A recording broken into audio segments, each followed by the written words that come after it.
Hello बच्चों, कैसे हैं आप लोग? मस्त हैं। तो आज जो है हम लोग चर्चा करेंगे हाइड्रोजन स्पेक्ट्रम पर। और हाइड्रोजन स्पेक्ट्रम जो है ना, बहुत लाजवाब टॉपिक है।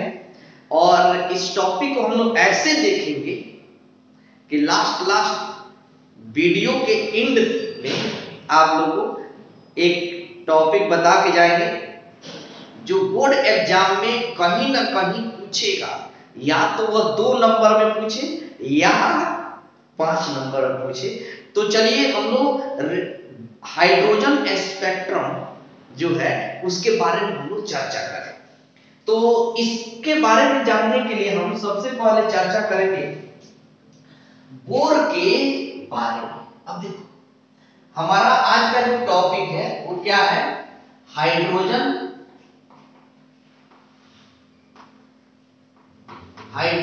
स्पेक्ट्रम।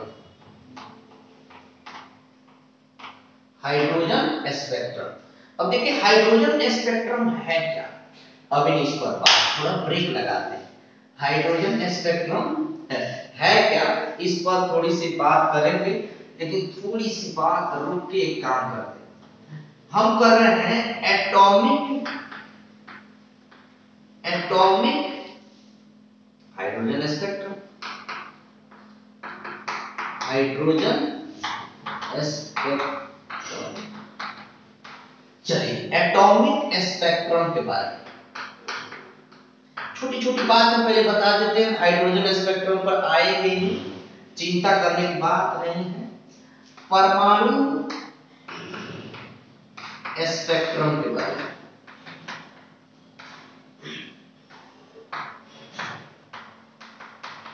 अब देखिए परमाणु स्पेक्ट्रम जो है वो कैसे बनता है, परमाणु के स्पेक्ट्रम कैसे होते हैं। स्पेक्ट्रम का मतलब वही जो श्वेत प्रकाश को आप लोग बचपन में बुझा बुझा के 7 रंग निकालते थे, गले में माला पहन पहन के निकालते थे, तो वही है स्पेक्ट्रम। आज हम लोग पार्टिकल एटम से हम लोग निकालेंगे स्पेक्ट्रम। अब देखिए कैसे ये बिहेव करता है। अब देखिए एक बात बता देते हैं कि जो भी छोटे छोटे पार्टिकल होते हैं ना, वो सभी वेव है, सभी रेडिएशन है, यानी वे सभी लाइट है। तभी तो वह स्पेक्ट्रम बनाएंगे। यानी 7 रंग का पट्टी मिलेगा, नहीं मिलेगा तो 1-2 रंग का मिलेगा, तभी स्पेक्ट्रम बोलेंगे। अब देखो बोर के अनुसार, बोर क्या बोले, नील बोर साहब, उन्होंने कहा कि जो हमारे पास एटम है, उन्होंने एक एक्सपेरिमेंट किया। छोटी सी बात देखिए, एक जार में गैस को रखकर हीट किया। जैसे हीट किया ना, देखा कि इससे कुछ रे निकल रही, और उसको एक प्लेट पर देखा तो कहीं लाल कहीं हरा, कहीं लाल कहीं हरा, कहीं नीला कहीं बैंगनी वगैरह दिख रहा था। कहीं लाल हरा नीला गायब था, खाली बैंगनी लाल बैंगनी दिख रहा। तो ऐसे बन रहे थे। तो उन्होंने कहा इसका मतलब है कि जब हम गैस को एनर्जी दे रहे हैं तो इसमें से रे निकल रहे हैं, इनकी फ्रीक्वेंसी अलग अलग है, तभी तो लाल। जिससे आप लोग पढ़े हुए कि लाल रंग का तरंगदैर्घ्य अलग, कितना तरंगदैर्घ्य होगा तो लाल होगा, बैगनी का क्या होगा। तो मान लीजिए कहीं इसका ऐसा सिस्टम बना कि उसकी ऐसी वेवलेंथ थी कि लाल दे दिया, हरा नहीं नीला नहीं बैगनी आ गया, कहीं ब्लू पर आ गया। यानी गैस को जब हीट करते हैं एनर्जी मिलता है तो वह ऐसा कुछ रिड्यूस करता है, रेडिएशन होती है, यानी लाइट मिलता है। तो उन्होंने कहा कि हम तो इस एटम में तो स्पेक्ट्रम है, स्पेक्ट्रम बन रहा है। तो नील बोर का मॉडल थोड़ा याद रखिए। नील बोर का जो मॉडल है, एटॉमिक मॉडल, बोर का परमाणु मॉडल जो है वो क्या है, तो सुनिए, आराम से देख लेना, कहीं ना कहीं एग्जाम में पूछ देगा। बोर का ये तो बीच में न्यूक्लियस है, यहां पॉजिटिव है, और इसके अगल बगल चारों ओर क्या होते हैं, इसकी ऑर्बिट होता है, कक्षा होता है। कक्षा में कौन होता है, तो इलेक्ट्रॉन होता है। कक्षा में क्या होता है, इलेक्ट्रॉन। इलेक्ट्रॉन घूमते रहते हैं। अब एक बात, इन सब इसको माने पहला सेल बोले N1 N2 N3 और भी होंगे N4। इन सभी ऑर्बिट का, कक्षा का अलग अलग ऊर्जा होता है जिस एनर्जी से घूमते हैं। तो देखिएगा आप, पहला सेल का जो एनर्जी होता है वह होता है -13.6 इलेक्ट्रिक वोल्ट। ऐसे इस एनर्जी को इलेक्ट्रिक वोल्ट में, यानी फर्स्ट ऑर्बिट का जो एनर्जी होता है, पहला जो कक्षा का ऊर्जा होता है वह -13.6 इलेक्ट्रिक। दूसरा का जो होता है N2 का, वह होता है 3.4 इलेक्ट्रिक वोल्ट, और तीसरा का जो होता है 1.5 इलेक्ट्रिक वोल्ट। माइनस में ध्यान रखना, क्या चीज में, माइनस। और इसके बाद वाला होता है 0.85 इलेक्ट्रिक वोल्ट माइनस। अच्छा, ऐसे ऐसे कक्षा बनते जाए, अब आगे कहां तक याद रखूं। तो बोर साहब ने एक इक्वेशन भी दिया था कि nth सेल का जो एनर्जी होती है वो कैसे निकालेंगे, माने चौथा, पांचवा, छठा, सातवां, ऐसे कक्षाओं का।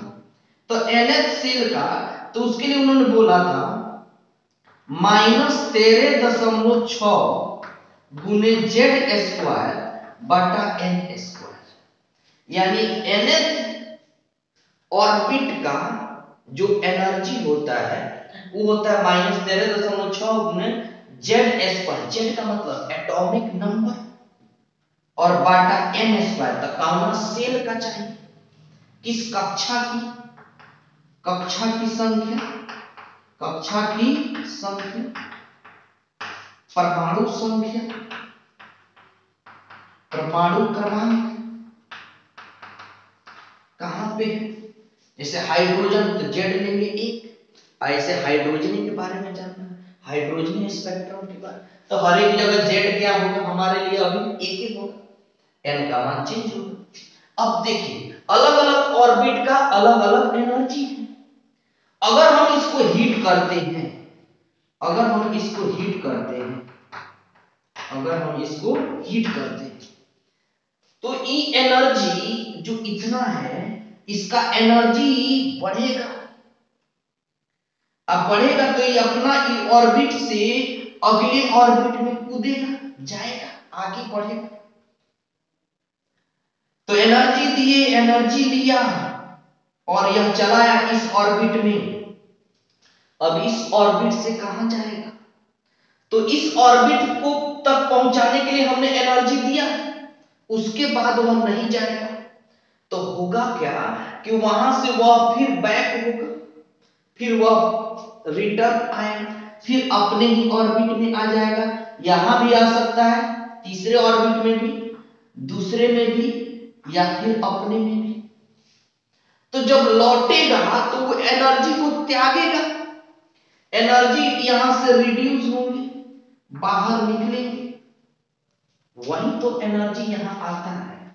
जब हम हीट दिए, अपना कक्षा छोड़ के दूसरे में गया, तो एक नेचर होता है किसी का भी, आप जैसे आप आगे बढ़ रहे हैं, एवरेज चोटी पर चढ़ रहे हैं, सबसे अंतिम शिखर पर जब जाइएगा तो वहां से क्या मन करेगा, तो वहां से मन करेगा कि हम फिर वहीं आ जाए। तो उसी तरह इलेक्ट्रॉन वहां गया, फिर वहीं से यहां आएगा, यानी रिटर्न। यानी कभी भी कोई भी नेचर होता है, प्रकृति का ही देन है कि इलेक्ट्रॉन जो है, चाहे हम लोग भी हमेशा लोएस्ट एनर्जी लेवल में रहना चाहते हैं, हमेशा हम लोग न्यूनतम ऊर्जा में रहना चाहते हैं। जब सबसे अमीर व्यक्ति बन जाएगा ना, तो मन करेगा कि गरीबी ठीक से, तो वो वैसे ही रिड्यूस होके आ जाएगा यहाँ। यानी इलेक्ट्रॉन हमेशा न्यूनतम ऊर्जा के रूप में रहना, न्यूनतम ऊर्जा वाले कक्षा में लिख लेते हैं, न्यूनतम ऊर्जा वाले कक्षा में रहना चाहता है। अब ध्यान से सुनते चलिए, तभी तो वह रिटर्न आता है। और रिटर्न आएगा तो देखिएगा, जब इतना होता है आदमी बूढ़े हो जाते हैं तो खूब कमाए धमाए, लेकिन जब जाने का समय है तो क्या करते हैं, अब कहते हैं कि छोड़ो हटाओ ये क्या हो, तो ये अपना सारा एनर्जी छोड़ना शुरू करेगा। यह एनर्जी रीडिंग यहां से निकलेगा, वह एनर्जी वही एनर्जी। अब एक बात बताइए, अगर यहां से जंप करके यहां आया, इसका ये भी तो इलेक्ट्रॉन जंप करके यहां जा सकता है और यहीं लौटेगा, तो वह लौटेगा तो जो एनर्जी छोड़ेगा, यहां से जाके यहीं आया तो छोड़ा तो कौन है छोड़ा, यहां से जाके यहीं आया तो पूरा का पूरा त्यागा। तो अलग अलग फ्रीक्वेंसी होगी, और जब अलग अलग फ्रीक्वेंसी होगी तो उसका रंग अलग अलग होगा कि नहीं होगा, तो स्पेक्ट्रम बनेंगे।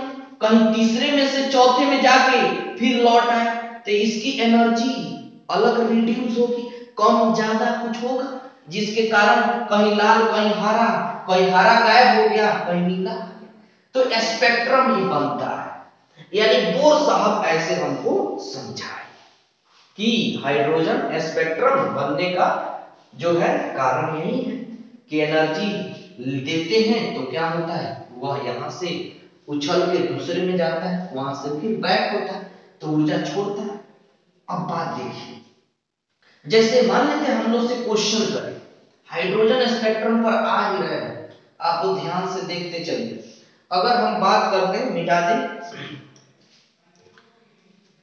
अगर बात करते हैं कुछ एक क्वेश्चन पर पहले हम विचार करते हैं, ध्यान दीजिएगा। जैसे मान लेते हैं हमको एक क्वेश्चन दे दिया कि हाइड्रोजन के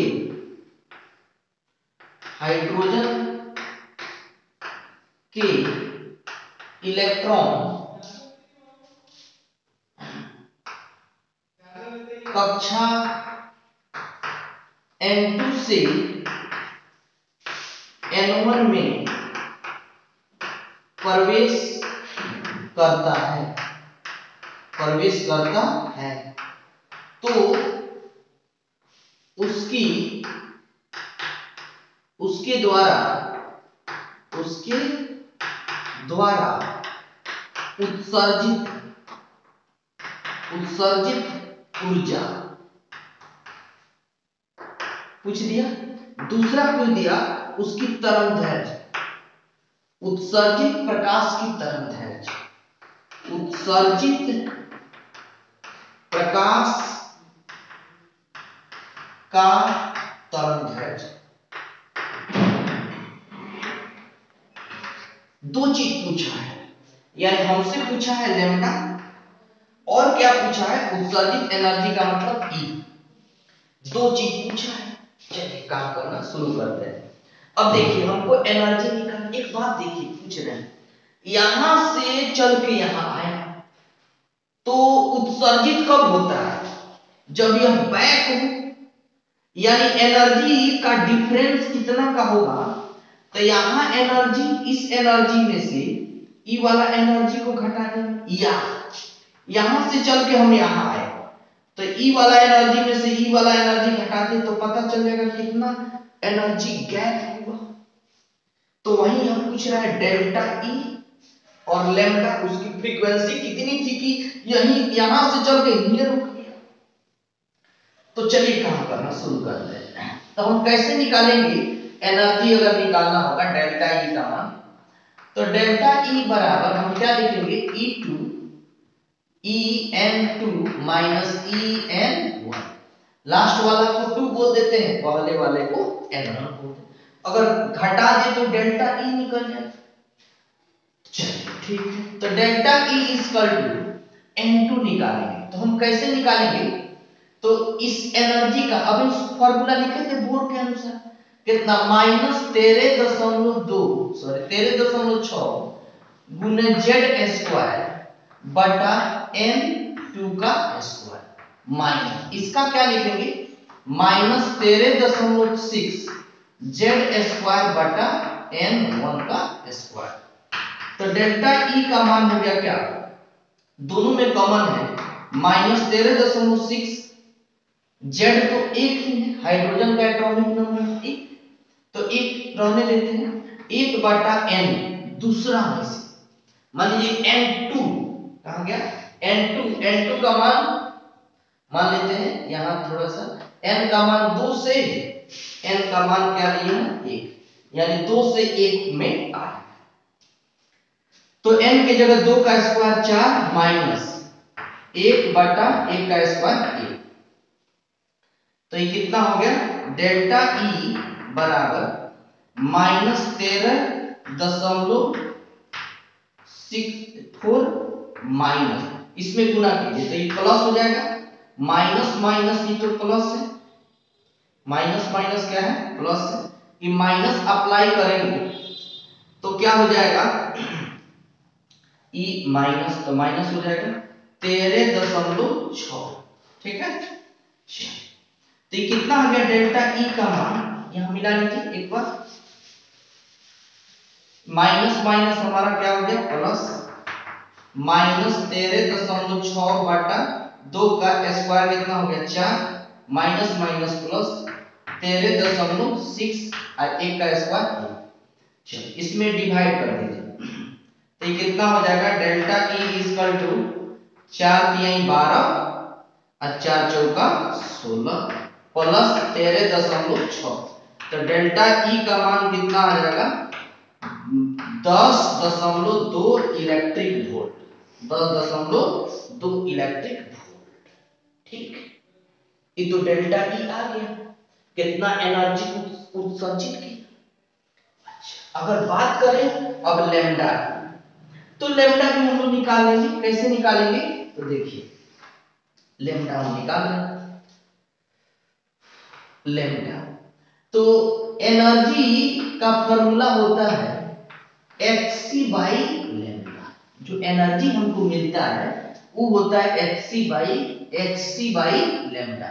h क्या है, तो h हमारा है प्लांक्स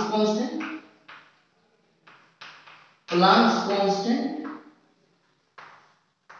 c क्या है वेलोसिटी ऑफ लाइट है, और लैम्डा हमारा वेवलेंथ है क्या, और ये एनर्जी, और इस प्लांक्स कांस्टेंट का जो वैल्यू होता है h का मान, तो सभी को जानते हैं 6.636 into 10 to power -34 joule second क्या, और लाइट का वेलोसिटी तो 8 into 10 to power 3 into 10 to power 8 metre पर सेकंड, ठीक। चलिए लैम्डा चाहिए, तो ये डेल ई के जगह वही एनर्जी है हमारा, एनर्जी की जगह क्या लिख सकते हैं 10.2 इलेक्ट्रिक वोल्ट बराबर h, तो h की जगह h का value 6.63 into 10 to power 6 10 to power -34 गुने c 8 गुने 10 के पावर 8 सॉरी 3 गुने 10 के पावर 8 बटा लैम्डा। अब ये है जूल में और ये है इलेक्ट्रिक वोल्ट में, फिर इसको बदल, तो इसके लिए एक शॉर्टकट ट्रिक बता देते हैं, आप E बराबर लिख सकते हैं 1 2 3 7 5 बटा, E भी है इलेक्ट्रिक वोल्ट में, और लैम्डा का मान क्या चीज में दे देगा एंगस्ट्रॉम में, यानी अब यहां बैठा दीजिए 10 दशमलव, सब कीजिएगा फिर बदलना पड़ेगा इसको भी जूल में, तब होगा शॉर्टकट देखिए 10.2 बराबर 12.375 बटा लैम्डा, लैम्डा को इधर ला लीजिए, लैम्डा बराबर 12.375 बटा 10.2, ये क्या चीज में होगा एंगस्ट्रॉम में होगा। हाँ, क्लियर है? ठीक। अच्छा, एक बात और देखते हैं, थोड़ा बात समझो, फिर हाइड्रोजन स्पेक्ट्रम तो चुटकी की बात है। ठीक। अच्छा, एक बात देखते हैं, जैसे एटम की बात, जैसे जो एनर्जी लेवल है, देखिएगा उसमें जो एनर्जी का गैप है, पहला हमारा ऑर्बिट था N1, दूसरा है N2, तीसरा है N3, ये तीसरा हो गया, ये चौथा हो गया, और यह पांचवा, ऐसे बढ़ते जाएगा। इसकी एनर्जी थी, जो एनर्जी था वो था 13.6 माइनस में इलेक्ट्रिक वोल्ट, और इसका था आपको 3.4 इलेक्ट्रिक वोल्ट माइनस में, और इसका 1.5 इलेक्ट्रिक वोल्ट, और इसका क्या था N4 का 0.85 इलेक्ट्रिक वोल्ट, ऐसे निकालते जाएंगे सूत्र है। तो इनके बीच देखिएगा एनर्जी का जो गैप है वह कम होते जा रहा है धीरे। देखिए यहाँ पर 13 और 3 का गैप है, लेकिन यहाँ 1.5 का गैप है, और यहाँ 1.5 से भी कम का गैप है। इसके अनुसार धीरे धीरे जो गैप है एनर्जी का वो कम होते गया है, कम होते गया है। ठीक, यानी इसका मतलब एक बात देखिए, जो एनर्जी लेवल है, जैसे मान लीजिए वो जो इलेक्ट्रॉन है वो जंप करके यहां से जंप किया, पहला में गया, पहला से फिर इसी में आ गया। ऐसा भी हो सकता है कि या इसमें जो इलेक्ट्रॉन है वो जंप करके दूसरे तक गए, वहां से रिटर्न आ गए, यहां से जंप करके यहां गए, यहां ऐसे आए, और भी होंगे इंफिनिटी, यहां से लौट के। यानी इसका मतलब थोड़ा ध्यान दीजिएगा, जितने भी इलेक्ट्रॉन यहां से गए हैं फिर इसी में आए हैं, तो इसको बामर साहब एक्सप्लेन किए, इस एनर्जी को, इस सीरीज को लाइमर सीरीज बोलेंगे, लाइमर सीरीज बोलेंगे। ठीक है, ध्यान रखना, यानी इस सीरीज जो होगा वह क्या होगा, लाइमर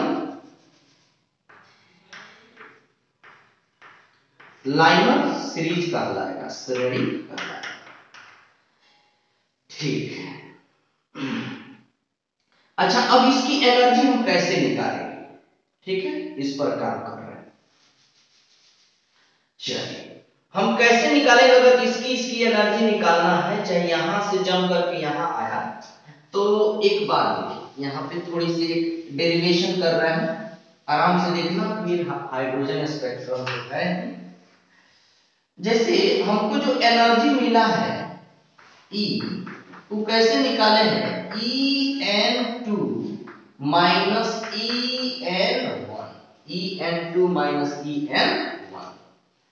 चलो, तो E इक्वल टू हम लिख सकते हैं, थोड़ा ध्यान देना, इसको लिख सकते हैं -13.6 Z स्क्वायर बटा N2 का स्क्वायर, माइनस 13.6 गुने Z स्क्वायर बटा N1 का स्क्वायर।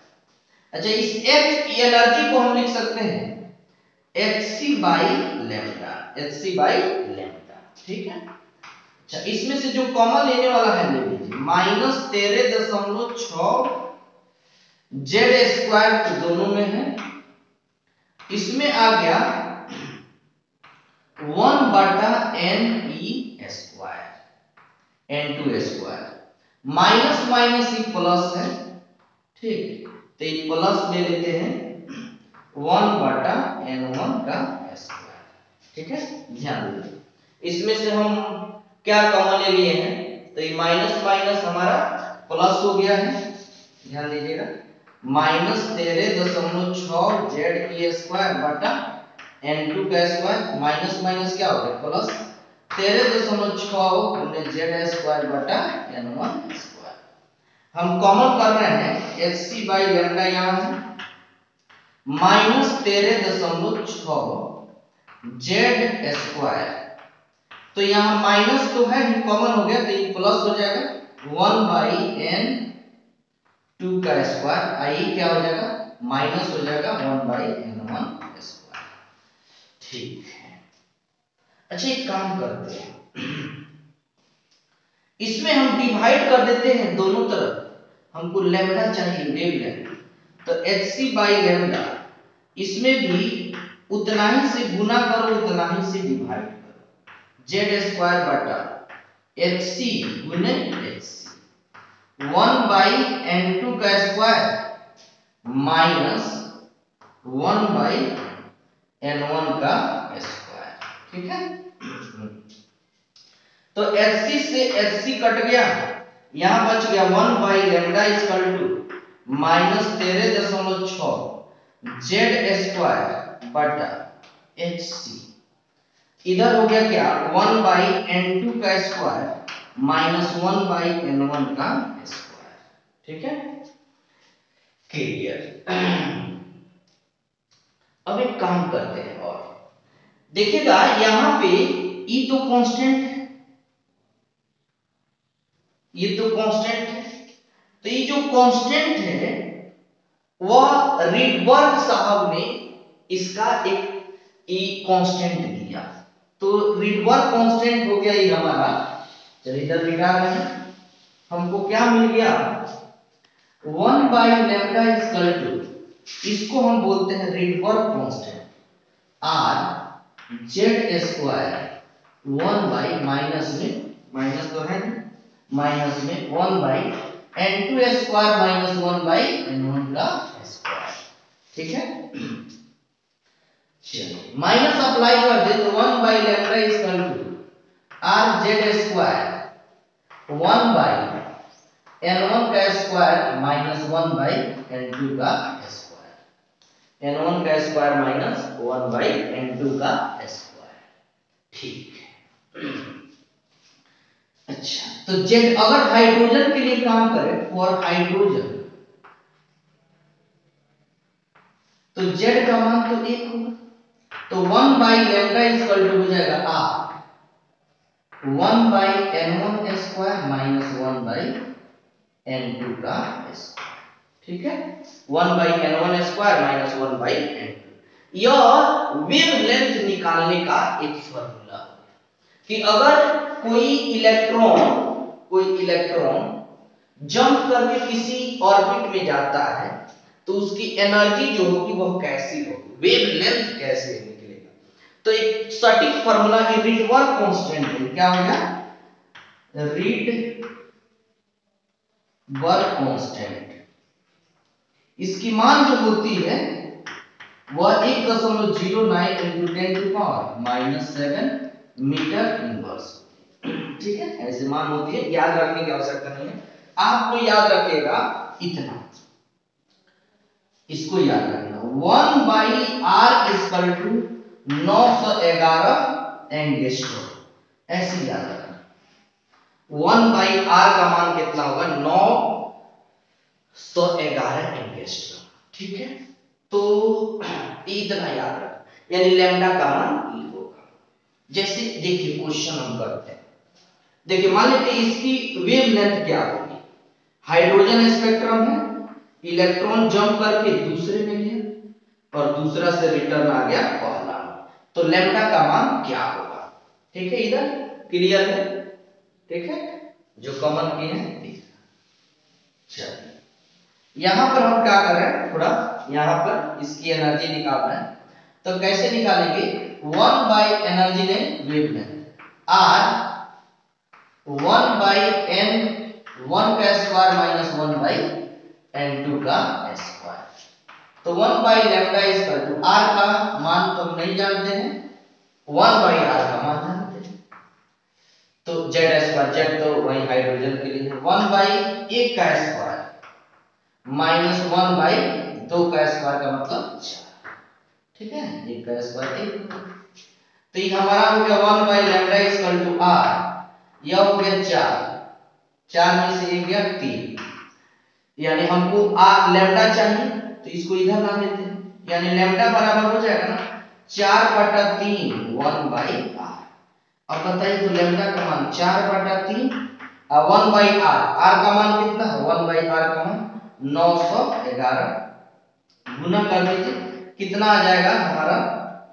तो 3 से 3 हो जाएगा 4 और ये हो गया 9 चौका 36/3। ठीक है, यानी यह हो गया हमारा कितना? 3 एकम 3, 3 दूना 6, 3 एकम 3, 3 चौका 12, लगभग 1215 लिख देते हैं। यानी यहाँ हो गया लगभग 1215 एंगिस्ट्रॉम जो है वह इसकी एनर्जी वेवलेंथ हो गई। क्या? 3 एकम 3 दूना 6, 3 एकम 3 और 3 चौका 12। ठीक, उससे थोड़ा सा ज्यादा है, यानी लगभग। अब इसमें से अगर इसमें आए तो कैसे वेवलेंथ? वैसे ही n1 की जगह 1 और n2 की जगह, तब तो यहाँ तीसरा में से तो 3 का स्क्वायर 9, तो वैसे निकालते हैं। ठीक, इस तरह अब देखिए अलग अलग वेवलेंथ आएंगे। यहां से कूद के गया, रिटर्न आया, अलग वेवलेंथ आएगा। यहां से कूद के इसमें जाएगा, रिटर्न आएगा, तो वेवलेंथ। तो अलग अलग वेवलेंथ आएंगे तो अलग अलग कलर बनाएगा। और कलर बनाएगा तो क्या बनेगा? क्या होगा? हमारा स्पेक्ट्रम बनेगा। हाँ, अब इतना बात अगर समझ रहे हैं तो हाइड्रोजन स्पेक्ट्रम पर आ रहे हैं। ठीक है, हाइड्रोजन स्पेक्ट्रम जो है वो कैसे होता है? हाइड्रोजन का मतलब हाइड्रोजन एटम लेंगे। ठीक है, इस पर काम करना शुरू कर रहे हैं।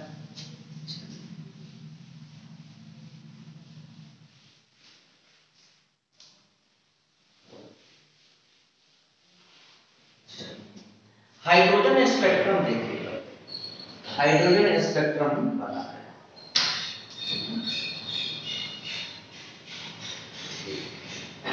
यह मान लेते हैं पहला एनर्जी है, यह हमारा दूसरा है, यह हमारा कभी से कम होगा तीसरा, यह हो गया चौथा, ऐसे पांचवा, ऐसे करते करते इंफिनिटी हो गया। ठीक है, तो अगर मान लेते हैं बाबू इसमें 5 श्रेणी है, तो हाइड्रोजन स्पेक्ट्रम में एक एक श्रेणी की बात हम लोग करेंगे। तो क्या करेंगे? मान लेते हैं पहला से दूसरा से पहला में यहां से जंप करके आगे। ठीक है, अच्छा, दूसरा से भी आ सकता है इसमें। ठीक है, तीसरा से भी आ सकता है, चौथा से भी आया, पांचवा से भी, ऐसे करते करते इंफिनिटिव से आया। ठीक है, यहां पे जंप करके लाइट आया, उसकी अलग अलग वेवलेंथ। तो इस सीरीज को जहां यहां पर जो वेव बनेगा वह कहलाया लाइनर।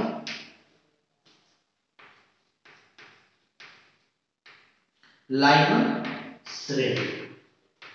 लाइनर श्रेणी कैसे बोलेंगे? लाइनर श्रेणी को कि जब हाइड्रोजन के परमाणु, जब हाइड्रोजन के परमाणु उच्च ऊर्जा स्तंभ में, उच्च है, उच्च ऊर्जा स्तंभ से प्रथम ऊर्जा स्तंभ में प्रवेश करती है तो स्पेक्ट्रम की रेखाएं पाराबैंगनी भाग में मिलती है। यहां लिखते जा रहे हैं एक एक करके। जब जब हाइड्रोजन, हाइड्रोजन क्या लिख रहे हैं? लाइमन, लाइमन श्रेणी।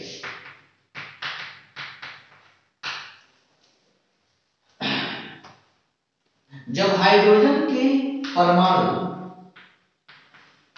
जब हाइड्रोजन के परमाणु उच्च ऊर्जा स्तंभ से, उस उच्च ऊर्जा स्तंभ से किसमें? प्रथम, प्रथम ऊर्जा स्तंभ में प्रवेश करती है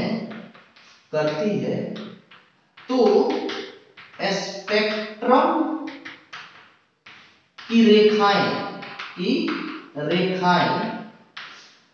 पाराबैंगनी पारा बैगनी भाग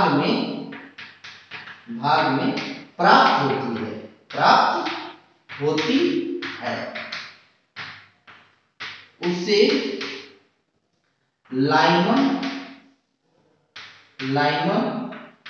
श्रेणी कहते हैं। उसकी तरंगदैर्घ्य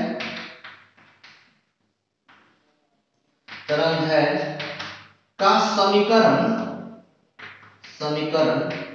1 by lambda is equal to r square into 1 by n1 का स्क्वायर माइनस 1 by n2 का स्क्वायर, ठीक है, या एक का स्क्वायर माइनस n का स्क्वायर, जहां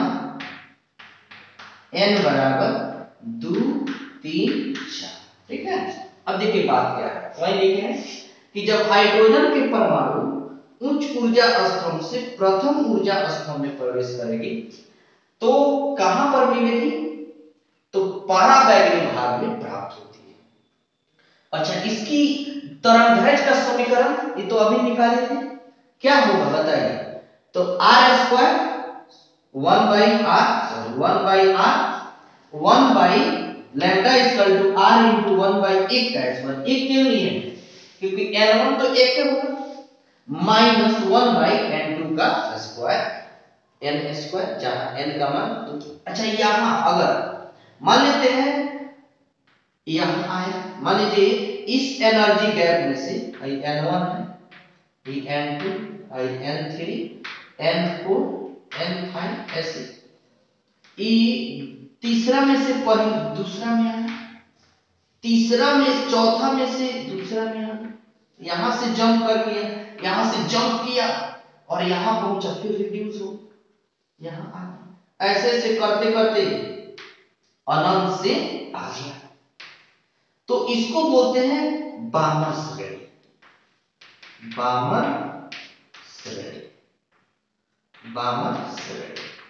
तो इसे कैसे बोलेंगे कि जब हाइड्रोजन के परमाणु उच्च ऊर्जा स्तंभ से द्वितीय ऊर्जा स्तंभ में प्रवेश करती है तो स्पेक्ट्रम की रेखाएं कहां मिलती है, तो दृश्य भाग में मिलती है। कहां मिलती है, यहां क्या मिला था, पाराबैंगनी, और यहां क्या लिखे, दृश्य भाग।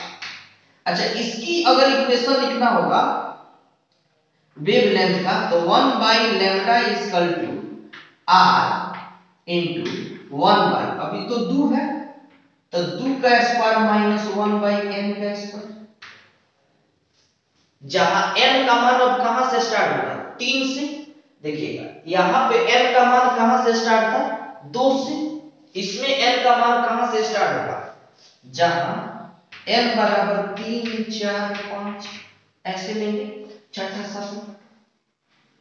हाइड्रोजन के परमाणु उच्च ऊर्जा स्तंभ से द्वितीय ऊर्जा स्तंभ में प्रवेश करती है तो स्पेक्ट्रम की रेखाएं कहां मिलती है, कई बार पूछ दिया है कि द्वितीय ऊर्जा बामर श्रेणी में जो हाइड्रोजन की रेखाएं होती कहां मिलती है, तो दृश्य भाग में मिलती है, ठीक है। तो वैसे ही लिखते जाएंगे, जब हाइड्रोजन के परमाणु उच्च ऊर्जा स्तंभ से प्रथम की जगह क्या लिख देंगे, प्रथम की जगह द्वितीय ऊर्जा स्तंभ से द्वितीय ऊर्जा स्तंभ में प्रवेश करती है तो स्पेक्ट्रम की रेखाएं, अब यहां क्या लिख देंगे, भाई समझ रहे हैं, लाइमन श्रेणी किसे कहते हैं, यही हाइड्रोजन स्पेक्ट्रम, लाइमन श्रेणी तो हो गया। अच्छा, इसमें सिर्फ क्या चेंज कर देंगे, द्वितीय ऊर्जा स्तंभ, प्रथम की जगह क्या लिख देंगे, द्वितीय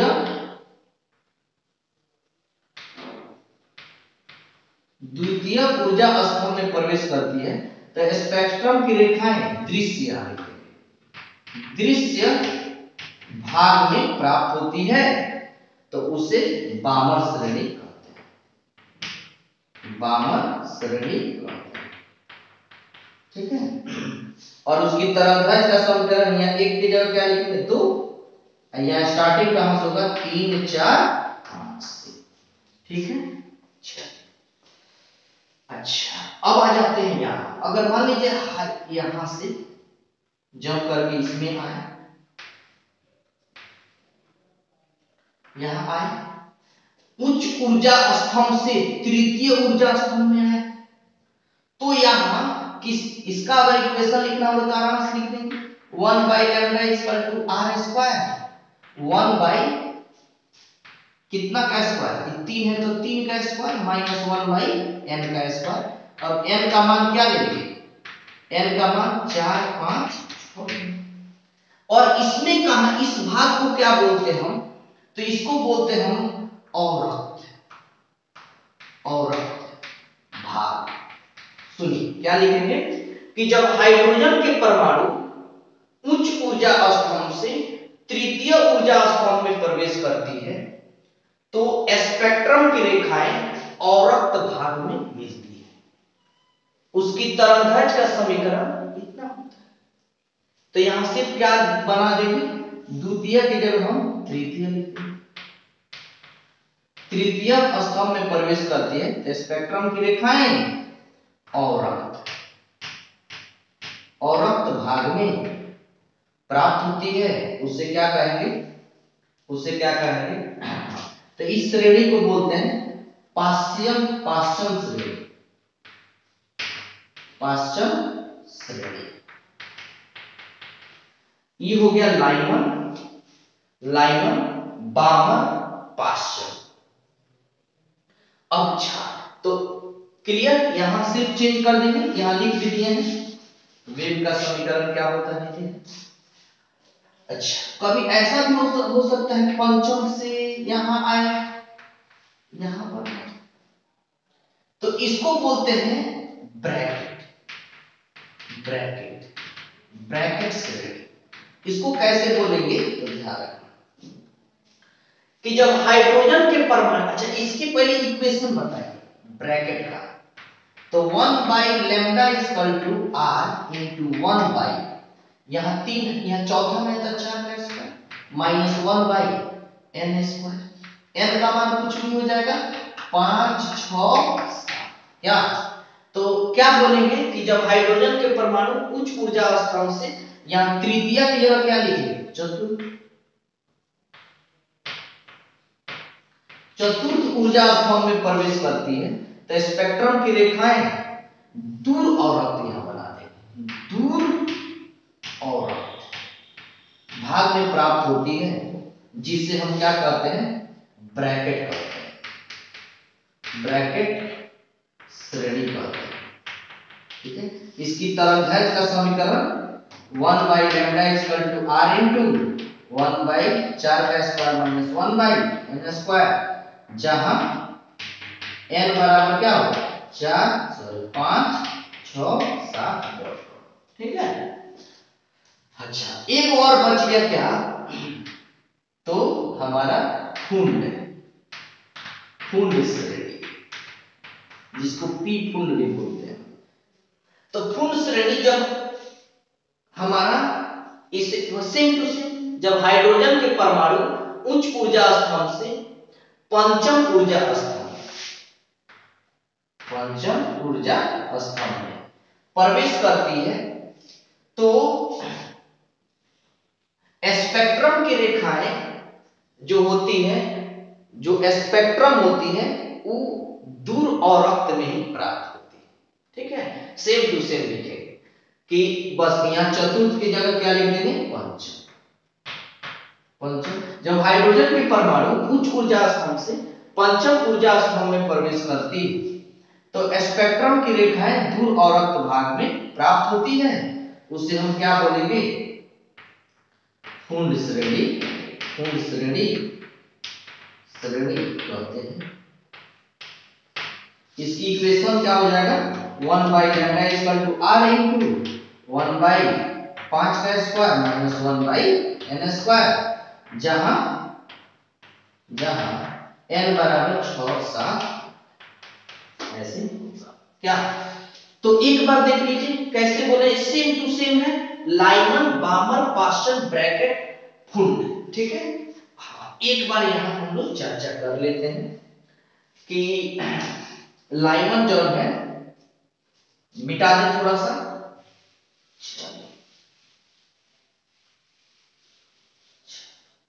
लाइमन, बामन, पाश्चन,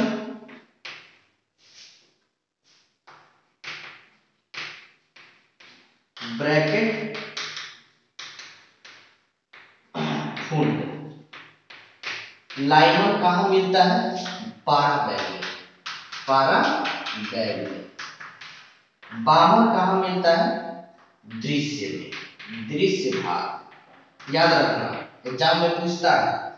पाश्चन कहाँ मिलेगा? औरक्य, रक्य, इंफ्रारेड। और दूर और दूर और रक्य। और यह कहाँ मिलता है? ये दूर और रक्य। ठीक है, चलिए। और इक्विवेलेंट का इक्वेशन आप लोग जान ही रहे हैं ऐसे। तो नोट में इतनी बात नोट कर लीजिएगा ताकि एग्जाम में इससे पूछता है। हाइड्रोजन स्पेक्ट्रम समझ रहे हैं कि हाइड्रोजन स्पेक्ट्रम जो है उसमें हमको 4 गो सीरीज पढ़ना है। एटॉमिक स्पेक्ट्रम से रिलेटेड है, परमाणु जो है स्पेक्ट्रम से। तो आज का लेक्चर इतना ही। आप लोग वीडियो को लाइक करें, कमेंट करें, सब्सक्राइब करें। Thank you.